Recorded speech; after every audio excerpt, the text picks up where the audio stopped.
Good afternoon বন্ধুরা। এটা আজকের নয়, কিন্তু এটা ছিল আমাদের গতকালের লাঞ্চ মেনু, সানডে স্পেশাল। তো এটা হচ্ছিল আমাদের গন্ধরাজ চিকেন। গন্ধরাজ চিকেনটা পুরোপুরি বরমশাই বানিয়েছিল, পুরোপুরি নিজের রেসিপি অনুযায়ী।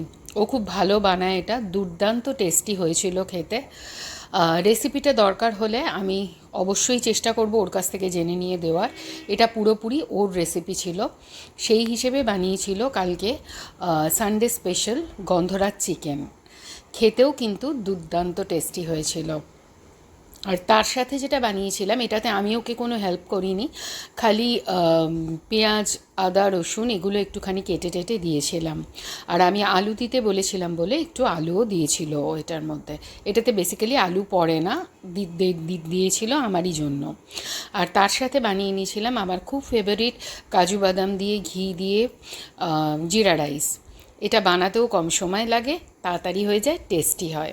কেমন লেগেছে মেনুটা বলো বন্ধুরা।